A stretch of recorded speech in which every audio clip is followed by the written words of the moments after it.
Welcome, everyone, to History Gone Wilder, part of Half History Will Travel. I'm your host, the Wilder historian, Dr. Lucas Wilder, and the Patreon members chose Joseph Hooker as the next Union General to be covered in a biography series.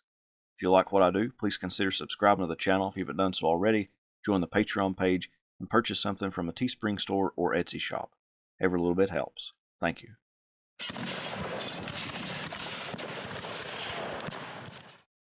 On January 26, 1863, United States President Abraham Lincoln sat at his desk in the White House, troubled over the military situation that winter.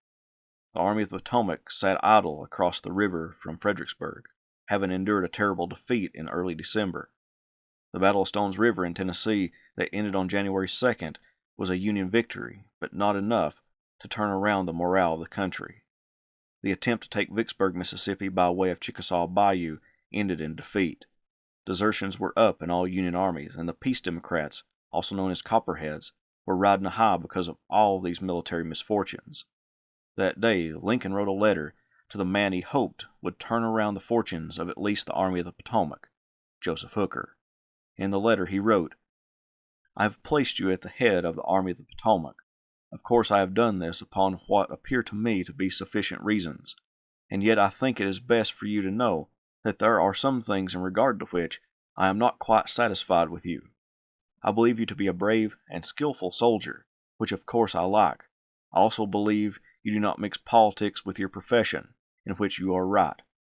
You have confidence in yourself, which is a valuable, if not an indispensable quality.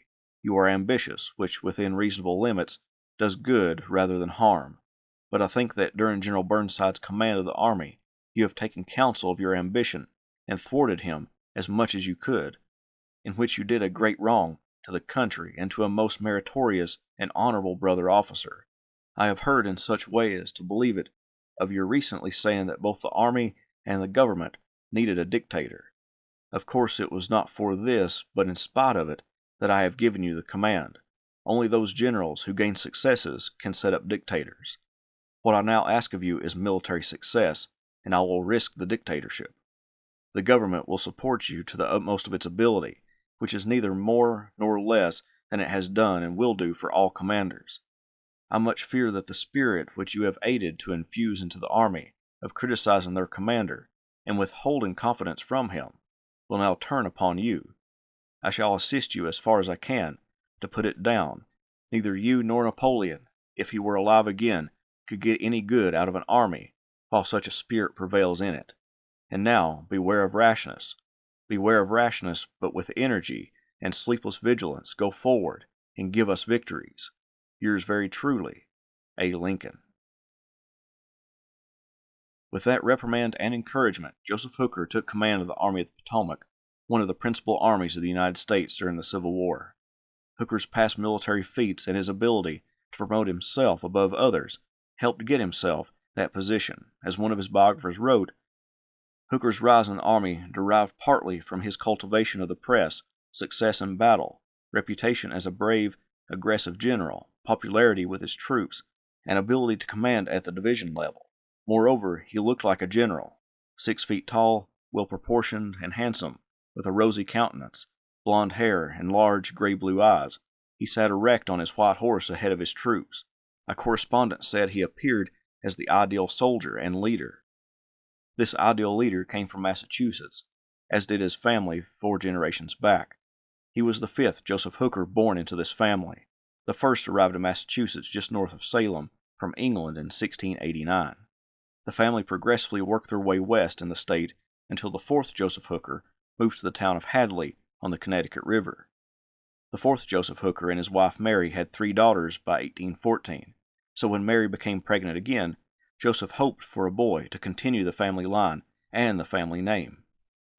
On November 13, 1814, Mary gave birth to a boy, whom Joseph readily named Joseph, becoming the 5th Joseph Hooker in this line. The elder Joseph Hooker owned a dry goods store, but the War of 1812 hurt him financially and eventually drove him out of business, forcing him to sell the home young Joseph was born in and move to Middle Street in a rented house. Young Joseph and his sisters would take odd jobs, with Joseph taking farm jobs offered by their neighbors. He would also collect floodwood from the banks of the Connecticut River for the family to use as fuel in their home. In his spare time, young Hooker would play a forerunner of baseball with the neighborhood boys called One Old Cat. Hooker was the catcher and, according to town lore, was excellent at it, crowding the plate so much that he caught the ball before the batter could even swing. This aggressive style of playing foreshadowed his later military career. His father was away from home a lot, driving cattle and other livestock, so Mary ran the household. She believed all of her children needed a good education, and as each one became old enough, she sent them to Hopkins Academy in Hadley. At first, the school was free, but it lost its endowment, so the Hooker children had to pay a tuition of $12 per year. Young Joseph paid his own tuition by earning money helping with wool spinning. At school, he excelled at public speaking. His voice was perfectly modulated for such success. His mother wanted him to join the ministry, but he didn't have much interest in that, even though he attended church and Sunday school regularly. His family had a long history of being in the military. His grandfather had fought in the American Revolution, reaching the rank of captain. According to one of his friends, he wasn't interested in either of those professions, even though he did study history and loved reading about military campaigns and the generals who commanded them. He wanted to study law ultimately. However, there was little money available for Hooker to go to college. Fortunately, one of Hooker's teachers saw the potential in the young man and lobbied on his behalf for his congressman to get Hooker an appointment to West Point Military Academy. At the age of 18 in June 1833, Hooker entered West Point. He took quickly to the regiment and was a hard studier, although not the brightest in class. He was known around town as the most beautiful cadet. He attended the academy with future Civil War generals John Sedgwick, Braxton Bragg, Jubal Early, John C. Pemberton, Arnold Elzey, and William H.T. Walker, among others. Even in the 1830s, the sectional divide over slavery made its way into discussions between the students at West Point.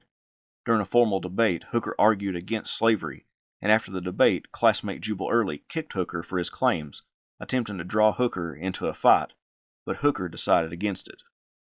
This isn't to say that Hooker was a perfect cadet. He was above average in his classes, but his demerits brought his standing down. He was written up for things like lack of proper respect for superiors and inattentiveness in class. Nevertheless, he graduated 29th in the class of 1837 out of a class of 50. Hooker was commissioned a second lieutenant in the 1st Artillery upon graduating, and by the end of October of that year, he was sent to Florida to fight the Seminoles, who were resisting being sent west of the Mississippi River during the Indian Removal Act's implementation.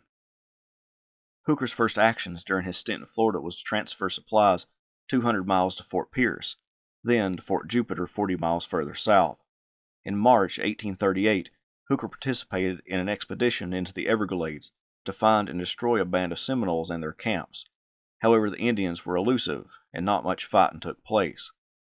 After that expedition, Hooker and the battery were sent to southeastern Tennessee to force the Cherokee out of their homelands. He didn't spend much time there before being sent to the Canadian border, specifically Vermont. Many Americans in this period were attempting to help the Canadians overthrow the government in England, and thus violated the United States agreement with Great Britain. Hooker's occupation of the Canadian border was designed to stop the Americans from encouraging this overthrow. Another dispute on the Canadian border erupted about this time as well.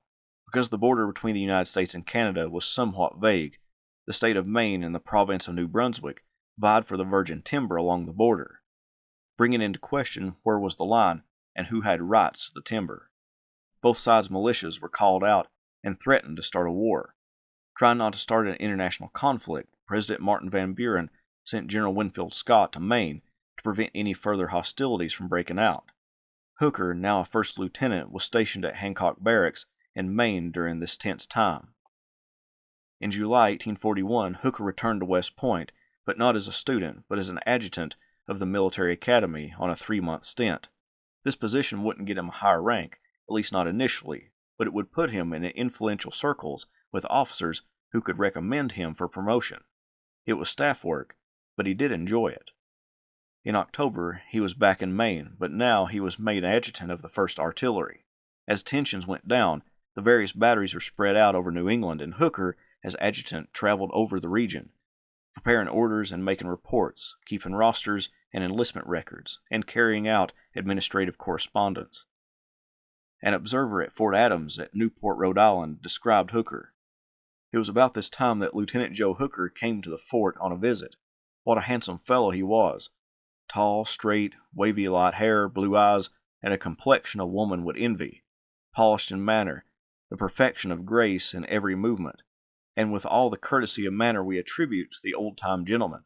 He was somewhat effeminate in freshness of complexion and color perhaps, but his figure was robust and of good muscular development. He was simply elegant, and certainly one of the handsomest men the Army ever produced. Tensions in the Southwest following Texas' annexation led the United States military to begin to concentrate their forces closer to the Mexican border. Hooker and part of the 1st Artillery were stationed in Pensacola, Florida, and it was there that he got the first word about the battles of Resaca de la Palma and Palo Alto. Conflict made advancement, so Hooker was excited to get into the fight. By July, Hooker was placed on the staff of General Percifer F. Smith as brigade commissary. Quickly, Hooker was transferred to the politically appointed General Thomas Lyon Hamer as his chief of staff. Since Hamer had basically no military experience, Hooker would help him in his military role. Hooker and Hamer joined Zachary Taylor's army as it invaded Mexico and attacked the town of Monterey. In the battle, Hooker placed Hamer's brigade for battle and sent them into the fight, conducting himself bravely, even though the brigade was pushed back. Taylor observed much of Hooker's actions and mentioned Hooker in his official report, as did Hamer, who wrote, "I am under a particular obligation to the Chief of my staff, Lieutenant J. Hooker. By his soldierly conduct and fine military acquirements, he has been invaluable to me through the whole campaign, and his coolness and self-possession in battle set an example to both officers and men that exerted a most happy influence." Taylor sent part of his force to Saltillo, but Hamer's brigade remained at Monterey. For his actions at Monterey, Hooker was commissioned a brevet captain, but tragedy struck the brigade in December. Hamer passed away from dysentery, leaving Hooker without a position. By the next month, Hooker was transferred to the staff of Major General William Orlando Butler, another political appointee, but one with military experience, having been a captain in Andrew Jackson's army during the War of 1812. Hooker would be his aide-de-camp. However, it would be very uneventful, as most troops were being drawn off of Taylor's army and others to create another army under Winfield Scott to invade Mexico via Veracruz and attack the Mexican capital. Hooker was eager to make it to that campaign as it moved toward Mexico City. By April, he got his chance. He was transferred to be on the staff of Brigadier General George Cadwalader, as suggested by one of Hooker's biographers, to compensate for his superior's lack of military experience. Hooker landed at Veracruz in June and headed west to join Scott's army with Cadwalader and 1,000 troops. Along with the troops came a wagon train with several $100,000 worth of specie. On June 11th, the wagon train was stopped and attacked by Mexican irregulars. The Mexicans occupied a fort, which Hooker and the infantry attacked and drove the enemy away from the position, saving the money and securing the bridge at that location. For his actions, he received a brevet promotion to major. By July 8th, Hooker and Cadwalader caught up to Scott's army at Puebla. There, Hooker again was transferred to another command, to Division Commander Gideon Pillow's staff, officially as his Assistant Adjutant General, but in actuality he was Pillow's Chief of Staff. Pillow had been a successful Tennessee lawyer and was the former law partner of President James K. Polk. When the war broke out, he was appointed a brigadier general and was now a major general in charge of a division of troops. Again, Hooker would guide the military inexperienced Pillow through the upcoming campaign. Pillow understood Hooker's role too. He told Hooker, "When you see occasion for issuing an order, give it without reference to me. You understand these matters." As the United States Army pressed onward toward Mexico City, the National Road was their most direct route to the capital, but it was heavily fortified. A member of Scott's staff, Robert E. Lee, found a way around the fortified locations, and Pillow's division, along with another division, were to make the road. When it was discovered that around 6,000 Mexican troops were in front of them, Hooker was sent back to Scott to find out what to do. Scott commented that he wanted Pillow to build a road, not attack. By the time Hooker made it back to Pillow, his commander had already started the Battle of Contreras. During the fight, Hooker and Pillow went to Scott's headquarters, then got lost in the lava beds on their way back to the division.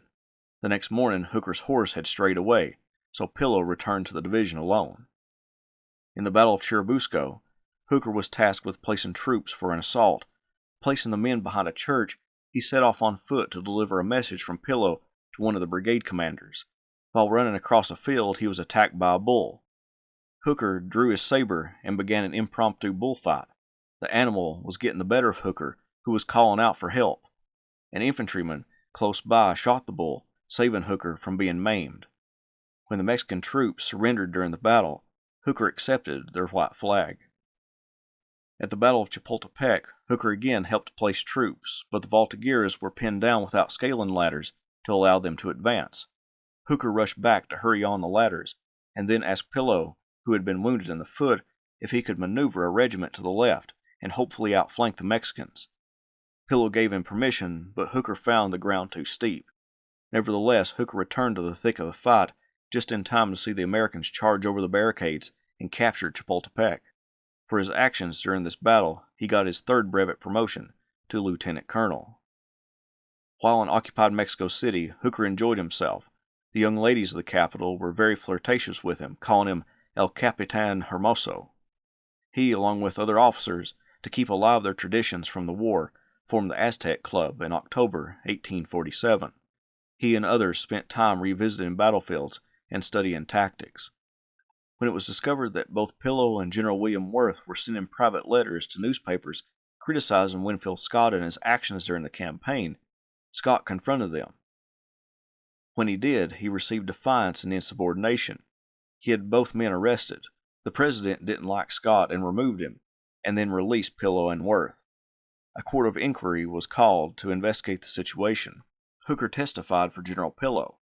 Although it wasn't critical of Scott, he was simply substantiating Pillow's actions during the campaign. Scott grew angry with Hooker. After the Treaty of Guadalupe Hidalgo, American forces were sent back to the United States, and Hooker was assigned to the 6th Military District as Adjutant General. That district encompassed Iowa, Illinois, and parts of Wisconsin and Missouri. Hooker's ambition wouldn't allow him to stay in the docile region long. He wanted to go to the newly acquired West Coast, and in November 1848 he got his wish, becoming the Adjutant General of the Pacific Division.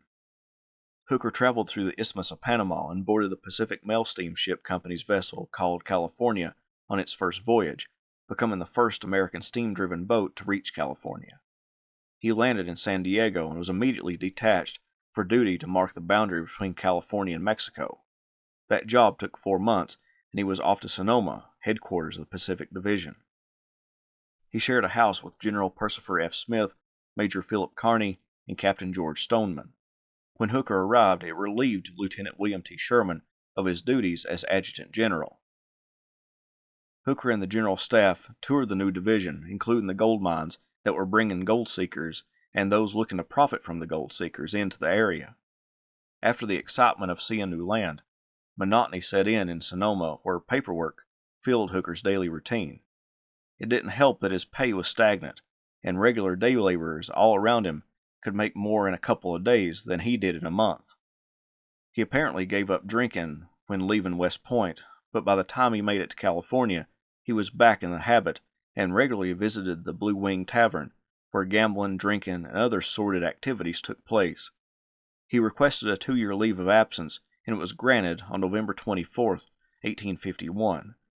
He hoped to profit from owning a ranch and purchased 550 acres of land at Agua Caliente, northwest of Sonoma. There he tried to grow grapes, but the wine was unpalatable, and his attempt to grow potatoes yielded inferior specimens to the ones grown near the coast. He ended up using the forest on his land as timber, hiring men to cut the timber so he could visit the Blue Wing Tavern and hunt in the woods north of his property. On one hunt, Hooker encountered a bear. He leveled his rifle at the animal and aimed, and pulled the trigger, but the weapon didn't go off. The bear charged, and Hooker and the bear tussled until they fell into a canyon, with Hooker falling into the limbs of a redwood tree. A search party found the badly mauled Hooker in that tree and extricated him. In 1853, Hooker lost horribly in a game of cards at the home of a prominent California resident, to the tune of nearly $500.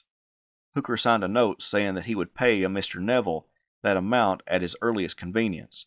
Mr. Neville signed the note over to another man, who demanded payment in full immediately, and harassed Hooker for the money.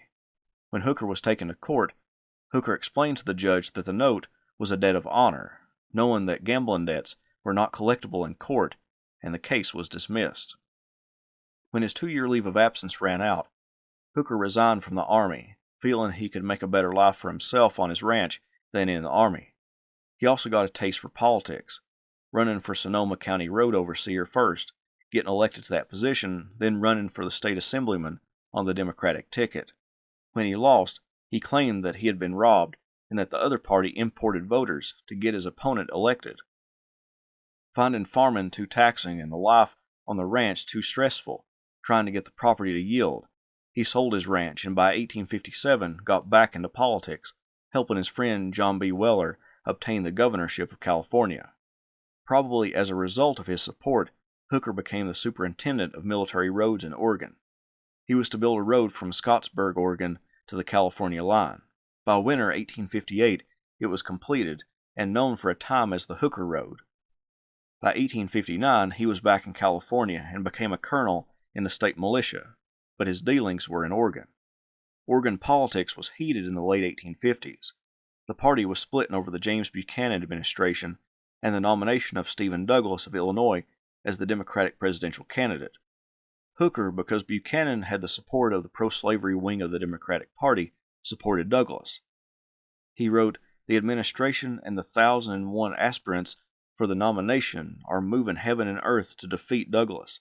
If they should succeed, they defeat the ablest man in the party, and what is more, they defeat themselves. The Republicans know it, and they have joined in the hue and cry against Douglas.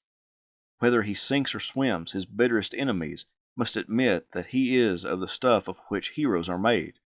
The office he is seeking can add no luster to his fame." In the election of 1860, Hooker voted for Douglas, but Abraham Lincoln won the election, sending the South into the throes of secession. As the Deep South began leaving the Union, Hooker took advantage of his military experience and began forming up a volunteer regiment and drilling them, but he soon found out that California regiments wouldn't be going east for the emerging war. Hooker was downcast. He offered his services to the commander of the United States Army, Winfield Scott, but had heard nothing. Plus, he had no money to go to Washington to lobby for a position in the growing army. Hooker found himself at Chapman's, a place to find food, drink, and amusement. The owner of the joint, Billy Chapman, came to Hooker and asked, "What's the matter, Captain?" "I was wishing that I was in the East. I'm a West Pointer, as you know, a trained soldier. I could be of use in this struggle, but here I am tied down to a ranch in California, merely because I lack funds to clear off some little debts and pay my expenses to Washington." "How much would you need?" inquired Billy.